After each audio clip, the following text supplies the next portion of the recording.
आप हम चलते हैं। शांति व्यवस्था बनाएं और सब इधर देखें सामने।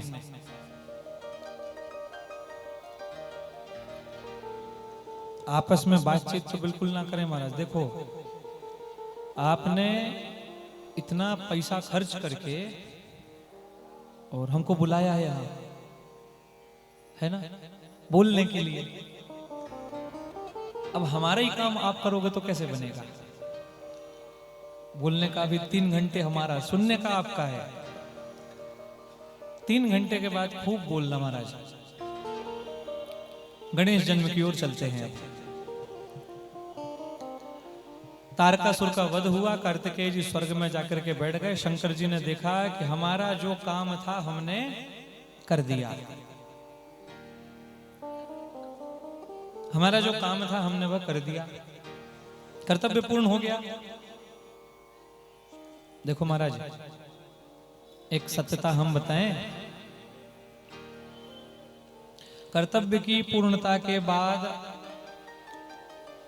वही आचरण जो कर्तव्य पूर्ण करते समय था, पूर्णता के बाद भी अगर वही बने रहेंगे तो ये हानिकारक है सबके लिए। शंकर जी से सीखिए। कर्तव्य पूर्ण हुआ, तत्काल घर छोड़ दिए। पार्वती जी से कहने लगे, देवी हम जा रहे हैं तीर्थ यात्रा करने, अब काशी की भूमि में रहेंगे जाके। अब एक शंकर जी थे, कर्तव्य पूर्ति करके और चले गए, और एक आप हम हैं। महाराज, भारत सरकार जो है, भारत सरकार भी ऐसा मानती है कि व्यक्ति 60 वर्ष के बाद रिटायरमेंट दे दी जाती है ना। क्यों दी जाती है पता है? सरकार भी ऐसा मान लेती है कि अब ये हमारे काम का नहीं है। 60 का हो गया मतलब अब ये हमारे काम का बिल्कुल नहीं महाराज। अब मानव 60 वर्ष तक खूब काम करता है।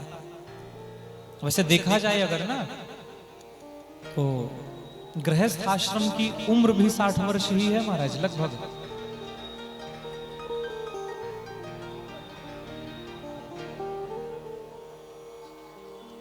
गृहस्थ आश्रम भी 60 वर्ष का ही है महाराज। ऐसा कहा गया है कि जब 60 के हो जाओ तब विरक्ति लाना प्रारंभ कर दो, छोड़ना प्रारंभ कर दो, दूरियां बनाना प्रारंभ कर दो। जगत को छोड़ो, जगदीश को पकड़ो। भारत सरकार भी 60 के बाद रिटायर कर देती, लेकिन हम इतने चतुर रहते हैं, इतने चतुर की रिटायरमेंट के बाद फिर एक ऑनलाइन काम डाल लेंगे, या फिर एक दुकान डाल लेंगे, कुछ बिजनेस डाल लेंगे। क्यों? हमको लगता है कि हम अब भी उसी योग्य हैं। महाराज, कर्तव्य जिस दिन पूर्ण हो जाए, उस दिन कर्तव्य पूर्णता के बाद तुरंत आप हम ईश्वर की खोज में निकल जाएं। शंकर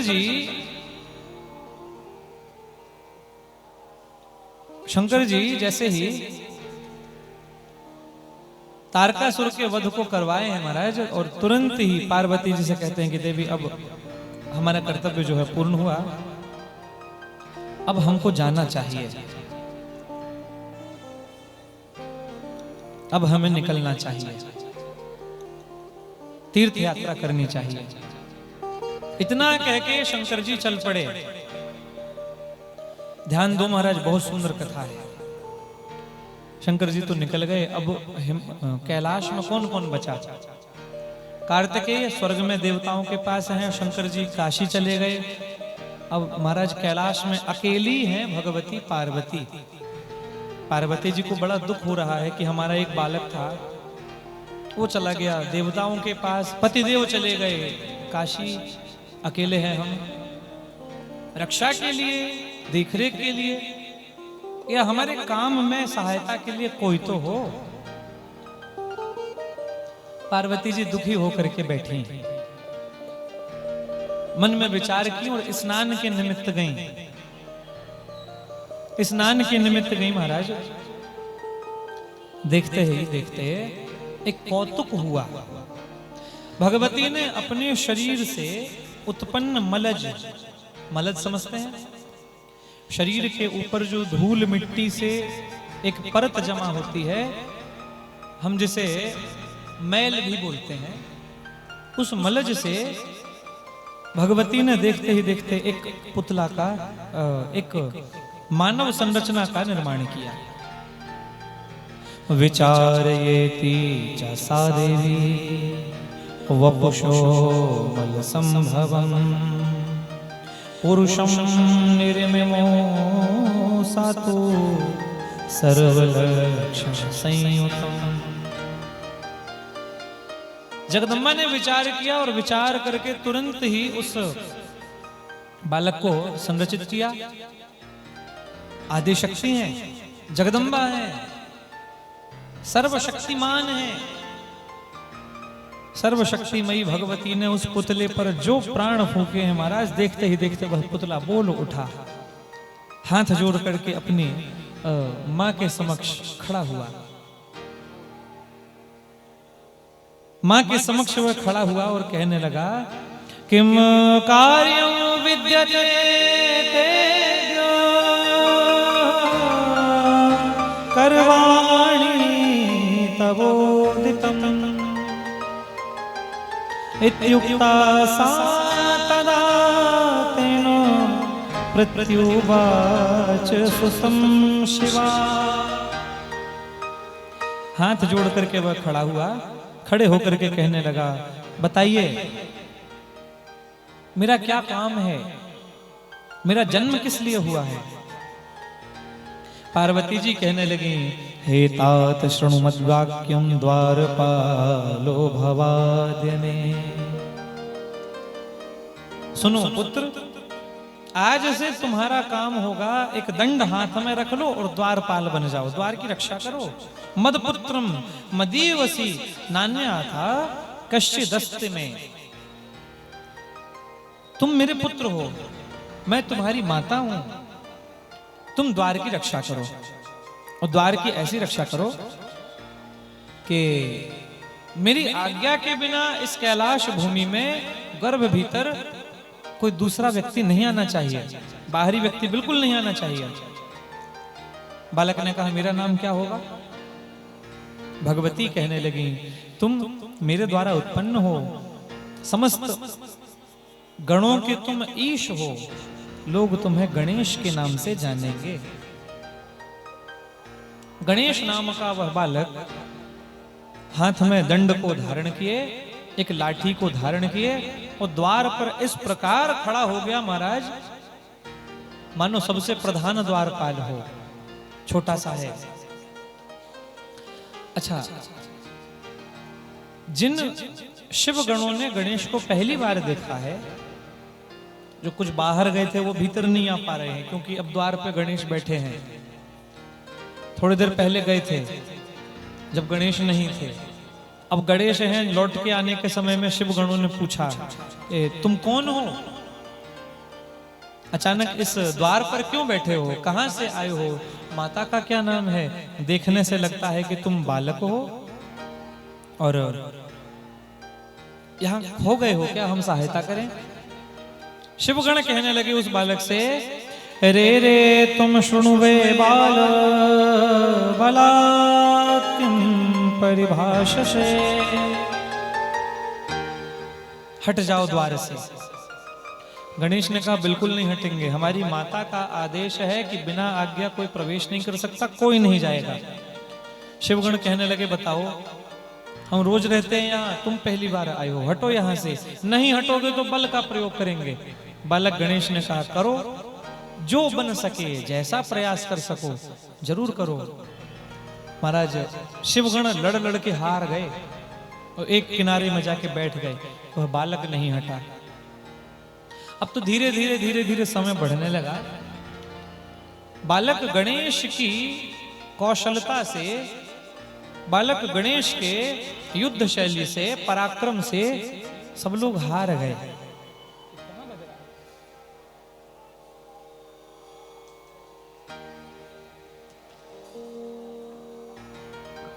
अब तीर्थ यात्रा शंकर जी की पूरी होने लगी। शंकर जी लौट के आने लगे।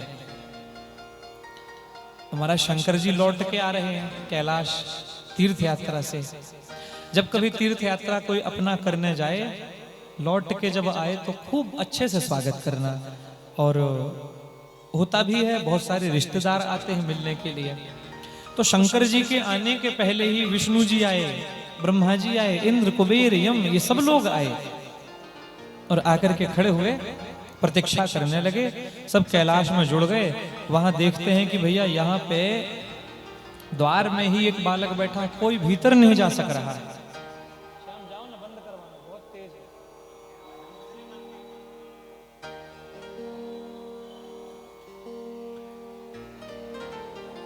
बालक गणेश के भय के कारण सब लोग बाहर ही खड़े, भीतर प्रवेश नहीं कर रहे हैं। सब लोगों ने यथायोग्य प्रयास किया अंदर जाने का, लेकिन बिना बालक की इच्छा के कोई अंदर जा नहीं पाया। और इस छोटे से बालक ने अपने तेज से समस्त जितने देवतागण हैं सबको रोक के रखा है महाराज। इतने में शंकर जी की तीर्थ यात्रा पूरी हुई। शंकर जी की पूरी गणों के सहित शंकर जी की पूरी टोली लौट के आने लगी, कैलाश की तरफ बढ़ने लगी। एक बार और शिवगण आए, बालक गणेश से कहने लगे कि भैया आपसे निवेदन है, आप हट जाओ। अब तक तो ठीक था, शंकर जी आएंगे तो तुम्हारे साथ अहित हो जाएगा। महादेव सौम्य है, शांत है, पर उन शंकर का क्रोध भी बड़ा है, विशाल है, हट जाओ प्रेम से। बालक गणेश नहीं हटे। शंकर जी पहुंच गए। शंकर जी आए तो नंदीश्वर दौड़ के महल के भीतर प्रवेश करने को गए महाराज। ये बालक खड़ा मिल गया। नंदीश्वर के साथ युद्ध हुआ। नंदीश्वर के बाद श्रृंगी से युद्ध हुआ। भगवान विष्णु ने देखा कि कोई हठी बालक है, महादेव को जाने नहीं दे रहा है, हम जाते हैं। विष्णु जी ने युद्ध किया महाराज। शिव पुराण तो यहाँ तक कह रही है कि गणेश नाम के बालक ने नारायण को तक हरा दिया एक क्षण के लिए। जब नारायण हार गए ना, तब शंकर जी को बड़ा बुरा लगा, बड़ा क्रोध उत्पन्न हुआ। शंकर जी आगे आए, उस हठी बालक को प्रेम से समझाए, नहीं हटा तो शंकर जी ने अपना त्रिशूल उठा करके बालक पर प्रहार किया। देखते ही देखते महाराज जो प्रहार हुआ ना, वो त्रिशूल यहां लगा, कंठ में आकर के वह त्रिशूल लगा। कंठ में लगते ही इतनी शक्ति से वह त्रिशूल लगा था कि बालक का कंठ, बालक का सिर बालक के शरीर से अलग हो गया और दूर कहीं जाकर के नष्ट हो गया महाराज। सिर ही नष्ट हो गया, बालक शांत हो गया, गिर गया, मर गया। शंकर जी भीतर गए। नंदीश्वर ने हर हर महादेव किया। पार्वती जी को पता चला, अरे वाह वाह शंकर जी आ गए, कितनी अच्छी बात है। तुरंत आरती की थाली लेके आई हैं जगदम्बा, तिलक लेकर के आई हैं और शंकर जी के चरण प्रक्षालन की हैं, पूजन की हैं, कुशल क्षेम पूछी। शंकर जी कहते हैं देवी सब तो ठीक है, ये बताओ बाहर कौन था? छोटा सा पुत्र, बड़ा तेजस्वी, सब हार गए। कह रहा था कि तुम्हारा पुत्र है, कौन है हम जान नहीं पा रहे हैं, समझ नहीं पा रहे हैं, हमसे बताओ। जगदम्बा बोली कहां गया? शंकर जी बोले मार के आना पड़ा, हट नहीं रहा था, अपनी हठ में लगा हुआ था, रास्ता नहीं दे रहा था, अंततः वध करना पड़ा। ये शब्द जैसे ही पार्वती जी ने श्रवण किया है महाराज, पार्वती जी के ना नेत्र लाल हो गए, केश खुल गए। जितना सौम्य शरीर पार्वती जी का था उतना ही क्रोधमय हो गया महाराज। गौर वर्ण की पार्वती एकदम काले वर्ण की हो गई, महाकाली के रूप में पहुंचने लगी और उस रूप के माध्यम से चारों तरफ इतनी तीव्र पवन चलने लगे, हर प्रकार से प्रलय की स्थिति होने लगी, वर्षा होने लगी। तब शंकर जी आज पूछ रहे हैं कि देवी बताओ हुआ क्या है, हम तो कुछ नहीं जानते। पार्वती जी अपने क्रोध भरे शब्दों में कहती हैं, मत पुत्रो यदि जीवेत तदा संहरणम नहि यथा हि भवतां मध्ये पूज्योऽयं च भविष्यति।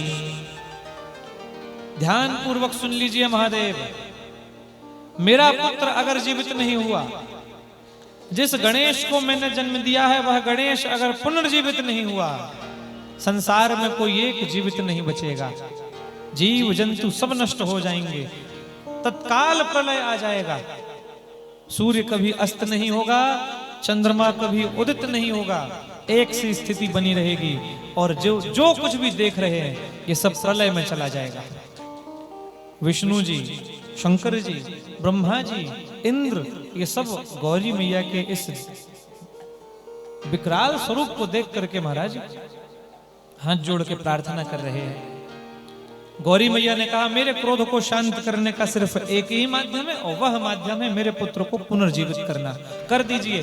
शंकर जी ने तुरंत ही महाराज अपने गणों को कह दिया, बिना समय व्यतीत किए जाइए, जाकर के और उत्तर दिशा की ओर आगे बढ़ो, किसी भी प्राणी का सिर लेकर के आओ, मैं मृत संजीवनी की विद्या से जीवित कर दूंगा। नंदी भृंगी श्रृंगी दौड़ पड़े महाराज, कौन दिख जाए, कौन बालक दिख जाए, बाल स्वरूप में जो होगा उसी का सिर लेके आ जाएंगे। कोई नहीं दिखा। एक हथनी अपने बच्चे को लेकर के सो रही थी। ये हथनी का बच्चा पहला बच्चा दिखा महाराज। नंदी ने पकड़ लिया उसे। श्रृंगी ने कहा देखो महाराज ये तो मर जाएगा ऐसे में। नंदी कहते हैं चिंता मत करो, जो महादेव अपने पुत्र को जीवित कर रहे हैं वो इसको भी करेंगे। अभी अगर हम इसका सिर काट के ले जाते हैं ना, इसमें दोष नहीं लगेगा। इसलिए नहीं लगेगा, माँ का एक व्यवहार होना चाहिए अपने संतानों के प्रति। माँ हमेशा अपनी संतानों को सन्मुख रखे महाराज, सन्मुख। अगर माँ ने अपनी संतान की तरफ पृष्ठभाग करके, पीठ करके अगर सोई हुई है तो समझिए वह पुत्र उसकी माँ के लिए मरणासन्न है। भले जीवित है लेकिन व्यवहार में वह मरणासन्न है महाराज। ठीक वैसा ही हथनी का व्यवहार था। तुरंत नंदी ने उस हाथी के सिर को काट लिया और दौड़ के लेके आ गए। शंकर जी देखे तो पहले तो शंकर जी को थोड़ी सी हंसी आई कि बताओ क्या करने भेजे थे, वे क्या करके आ गए। शंकर जी बोले हमारे बालक के चक्कर में तुमने किसी दूसरे के बालक का वध कर दिया। नंदी बोले हम नहीं जानते भगवान, आपने कहा था सो हम कर दिए। शंकर जी बोले हम खुद का जीवित करें, इससे पहले उसे जीवित करना मेरा कर्तव्य रहेगा।